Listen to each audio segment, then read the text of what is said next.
My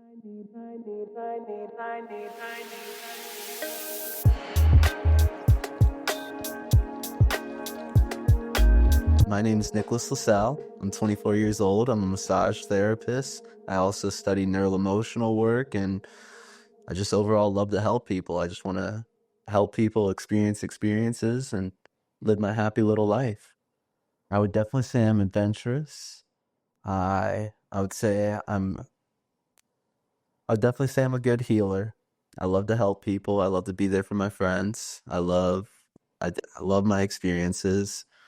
I'm just overall someone who likes to just try new things and just live life to the best, find my purpose, and just become better every day in every way.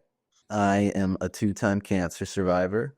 I've had a rare bone cancer called Ewing sarcoma, and it first happened in my hip when I was 15 years old. Did the whole chemo, radiation, and got a Make-A-Wish, went to Africa. And then a year later, it came back into my lung, and I was told I was gonna die, and I did the chemo and surgery, and by great fortune and faith, like I'm here today to be able to talk to you about this podcast. But the reason I even got into psychedelics, like mushrooms, was because I was holding on to a lot of emotional stuff. I had a lot of PTSD. I had I just had a lot of blockages from all the things that I went through, and doing mushrooms and doing other alternative medicine was what helped open up, my heart, and it helped actually give me perspective on why I got cancer. And it's part of who I am today. So I'm very grateful for it. So the first time I got it, I was 15 years old. And the reason I even noticed it was because I just had this crippling pain in my leg where I couldn't even walk. I was just hurting. And the doctors were all telling me it was growing pains. I'm just in high school, hitting puberty. I'm growing really fast. And it wasn't until I got a scan about 9 months later where we see a mango-sized tumor in my hip.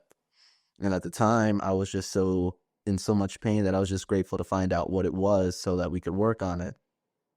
And I never had like a worry on the first time. I never had like any fears. I had a great support system. I had my family, I had great doctors, I had my girlfriend, and it was the best thing. And I did the chemo, did the radiation. Like I said, I got my Make-A-Wish. So like I was honestly kind of happy I got it because I went to Africa. But when you go through treatment, you have to do routine scans after your treatment.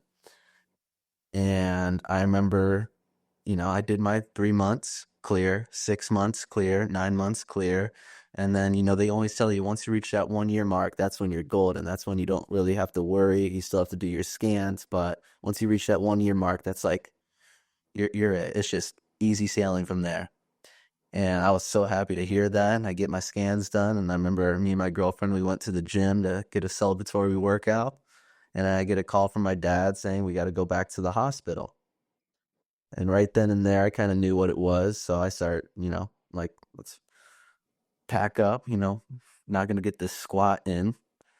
And I remember we start heading over to my house, and my parents were there. My whole family was there. Like, everybody knew what was going on. And I remember I was like, let's just get this over with. We go to the hospital, and the doctor just grabbed me and my parents, and he had this like white blank look on his face, like he was just pale.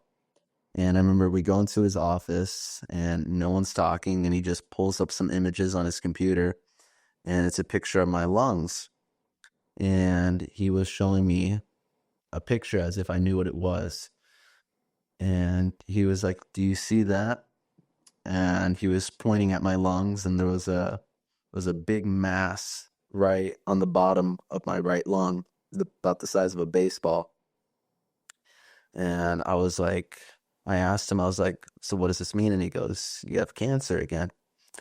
And I asked him, and I was like, am I gonna die? And he said, I don't know. And right then and there, my parents, they both just collapsed, and both of them were just, crying, and they were going through probably the hardest day of their life. And I remember I was the one who had to ask the hard questions. I remember I asked, "So what are we going to do for treatment?" And he was just like, "I don't know." And I remember I got so angry at this guy because it was just a lot of I don't knows. And I remember I was asking him, I was like, what do you know? And he was just silent. And then I just remember blacking out.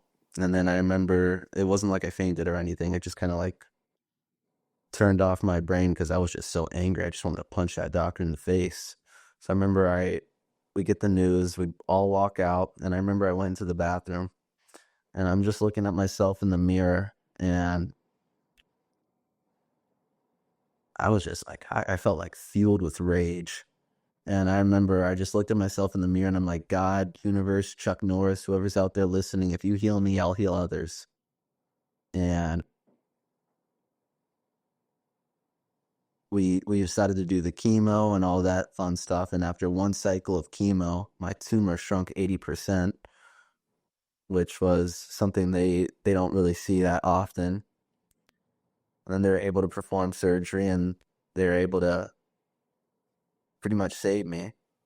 And I'm here 7 years later, on my healing journey, healing others. But it was the best thing that's ever happened to me because without it, I mean, I wouldn't have even cared. I wouldn't have wanted to heal people. All I wanted to do was become rich and be one of those like wealthy guys who has a, massive yacht. I believe now like cancer is energy blockers. Cancer cells are in every single one of us. But it's like the food that we eat, the emotions that we carry in our body, that's what helps it metastasize. And like the emotions or our physiology, depending on what's off, depends on where it will metastasize to. And so I've been learning all about this stuff so that if I didn't go through it sooner, I probably wouldn't be able to help people and at least give some better advice on how to live their life for people in their older generation. Or because if I got it when I was in my 60s, I mean that's pretty much it right then and there. Like what more can I do after that? I mean, at that point it's just all about recovery. But now that I had it at such a young age, like I'm grateful that I got it at such a young age. Like I got it at the right age of puberty. And that was like my first like experience of life. Like I feel like I woke up when I was going through cancer. I mean, I had my first I had my birthdays at in the hospital. I had my 16th and 18th birthday at the hospital, and you get to learn like real lessons being in like a oncology office rather than being in like high school. And it's given me the best perspective in life. And there's been many other incidences. I've broken my neck, my face, my foot, all these little things that I've gone through. And if it wasn't for doing some psychedelic therapy as well as some therapy on myself, I wouldn't have even changed the perspective. Like I used to want to cry every time I talk about this story, but now I get a little excited telling my story. I get excited sharing this because I mean it's me, it's who I am. So the first time I ever did mushrooms, it was like after a breakup. And I was dating the girl who was with me through both experiences of having cancer. And after I got done being sick, I made a promise to God, to my higher power, that if I get healed, I'll heal others. But after I got done being healed, I remember the only thing I wanted to be was rich. I was like, screw being a doctor. Like, I'm just going to make so much money and I'm just going to donate to charities. That'll be my giving back. And I remember I started working in finance and I started, I was being an asshole. And I, I ended up losing my girlfriend over that because I was getting greedy. And I remember I did mushrooms and I did it one time. And, they tell you like have a trip sitter. I had a trip sitter. She fell asleep. And I remember she was like, whatever you do, just don't look into a mirror. Like that'll ruin your trip. And I just sat in front of a mirror the entire time. And I was finding like all the things that I didn't love about myself and all the things that I was like insecure about and like all the worries in my life. I saw all of that. And right then and there, I was just like, maybe I'm supposed to be doing this healing thing. And then, I've done, many experiences because once you have like so many epiphanies like that, like I had one epiphany, but it felt like I had 20 years worth of therapy in one day. And so I kind of went down the rabbit hole a little bit where I was doing mushrooms a little. I was doing them very often, not even knowing what I was supposed to be doing. And I never knew, like you said, the intentions. It's therapy. Like you don't go into a therapist just saying fix me. You gotta know what's wrong with you or what needs to be fixed. And so I remember I would just, I'll take it, go to a party, hang out with my friends, and I wasn't doing it the correct way. And then, once you no longer need the medicine will turn on you. And I started, having bad trips and bad visuals, and like I started, having like this little psychosis and my cancer getting back. And I remember I had like just this like crippling fear of like, oh, if I had a headache, oh, there's a tumor in my brain. Oh, my foot's hurting. It's probably a tumor in my foot. So I had all this like fear about that because I was just creating all these thoughts in my head. I believe mushrooms, marijuana, like those are enhancers for our mind. Mushrooms are a little bit more spiritual, but I feel like they're all enhancers. So if you're not having a good day, you're going to have an even better day. If you're having a bad day, you're probably going to have an even worse day. And for me, I was using it and I was kind of abusing it, not respecting it enough. And I remember this is more recently. I took a break from mushrooms, and I remember I discovered this ketamine clinic at My Self Wellness here in Bonita, Naples, or Bonita, Florida. And I remember I didn't even know why I was going in there. I remember I met with the psychiatrist because you go through the whole thing. You meet with a psychiatrist who's also a shaman blessed by Osho. Then you meet with a psychologist. You talk about the things you want to go through, and then you do the ketamine. Well, when I met with the psychiatrist, he asked me why I want to do ketamine. And I told him, I was like, I don't know. I honestly, I like to help people. And if I can't help somebody, I want to be able to send them to a place that can. But I'm not going to send them to a place that I haven't tried myself.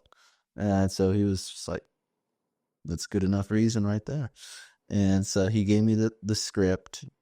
And then I met with a psychologist, and the psychologist was asking me like some deep level questions like, have I ever, you know, gone through some physical trauma? Have I ever gone through some emotional trauma? Have I ever gone through like financial trauma? Like all the things that can happen to a person, she went through every single question. And then you set the intention. And then my intention was just I wanted the ketamine to do its magic. I wanted it to experience it and I wanted to like feel everything. And I remember the first time that I did it, it was my first session. They asked me like, do I want to like ease into it, do a drip IV, or do I want to go all the way? And I said, give me the hero dose right then and there. Just like if I'm paying for this, I want the full experience. And they gave me this dose and I felt like I saw a grid and I felt everybody, every dog, every tree, every cat, every goat, every human being I've ever interacted with, I have been connected with. Everything that you've gone through, everything I've gone through, we're all interconnected. And I almost felt like a god.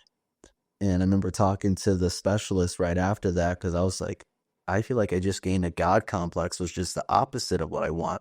And then he was like, no, my friend, you gained god conscientiousness. And right then and there, that's when I kind of discovered spirituality. And I remember when I called out to the names when I was going through treatment, I was like, God, the universe, Chuck Norris. I didn't know who to call out to, but I was just calling to that higher power of, this God and whatever face you put to your God. I mean, we're all rooting to the same power, I believe.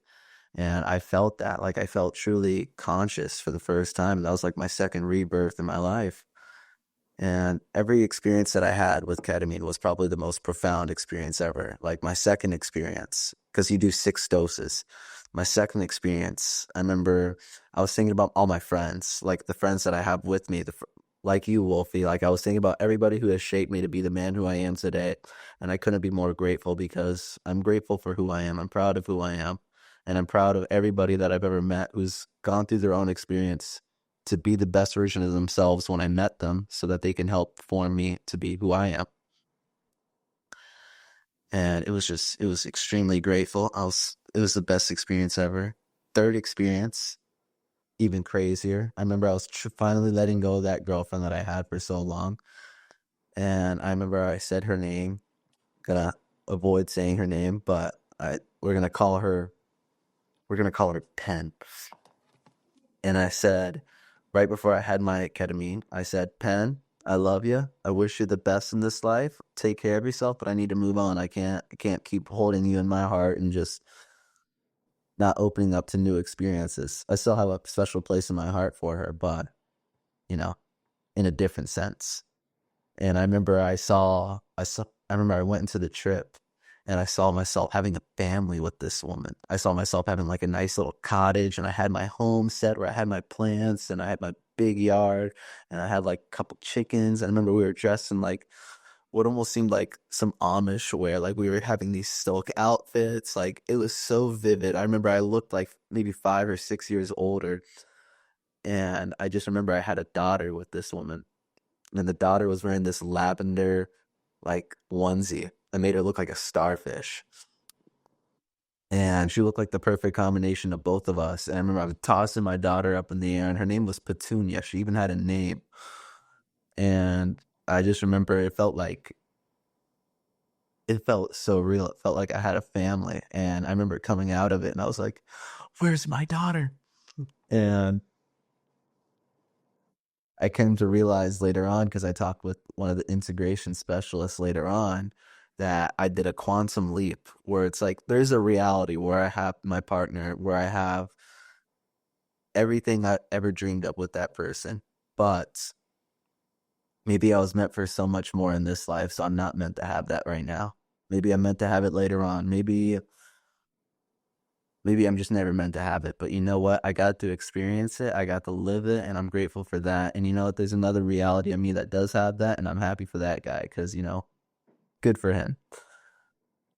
And the fourth experience of my ketamine experience, because every single one was so magical. The fourth one was I have a mentor. His name is Dr. Mike.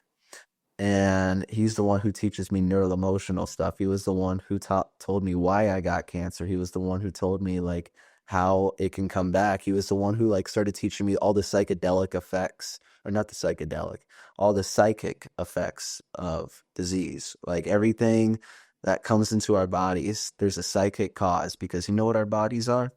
It's just a shell for our mind. And whenever we start to have these dark thoughts, our bodies will start to listen, and then they'll start to create these diseases to potentially protect or harm us just based off of our thoughts. And he is 75, and he's been helping people for the past 50 years. And he's helped me. He's helped every single one of my friends that I've introduced him. And he's my soul father. He's like my dad. Like I call him like my second father. And the reason he helps people now, he's retired, he's made his money, he just loves to help people now. But his son passed away about 8 years ago. And when his son passed away, he's just carrying on his son's legacy by helping other people. And I told him last year, I said, if you help me, if you teach me everything you know, I will carry on your legacy and your son's legacy. And so he's been teaching me everything. He's the reason I became a massage therapist. And I remember on my fourth ketamine session, I remember we meet at the park every week. But there was one week where he wasn't there, where his time came. And I remember I start crying and I start, weeping at the park, and I start, worrying about what I'm going to do without him. And then as I'm like weeping, his soul came down, and he was like, no need to worry, and passed me on a torch. And he's like, this is for you, Dr. Nick. And I remember I was just like, I'm not ready to be a doctor. And he's just like, and you know what doctor means? Doctor is just the Greek word for teacher. And I was just like, oh, okay. And as I'm coming out of that session, it was like the most vivid session of my life. But I remember he called me right afterwards, and we don't even talk like that. He barely knows how to use his phone. He's a 75-year-old man, and he just calls me and he goes, I just wanted to say I'm really proud of you. Yeah, I don't know if it was the universe that possessed him to do that, but it just kind of like confirmed that I'm on the right path. And then on my fifth experience, I remember I went with my parents, or I went with my dad. And my dad, all parents are skeptical of their kids, doing all this psychedelic therapy as they should. And I remember I brought him, and I saw both of my parents in my session. And I remember I saw both of them pass. And I don't know why, but it was sad. But I also had like a sense of relief because there was once a time in my life where my parents thought they were gonna have to bury me. And it was, if my parents die tomorrow or 50 years from now, I will be grateful just to be the one who gets to bury them. And I saw that and I was grateful for it because, at the end of the day, everybody is just a soul. And people or souls come into us in different ways. Souls come to us as friends, some come to us as girlfriends, boyfriends, some come to us as brothers, sisters, and mothers and fathers.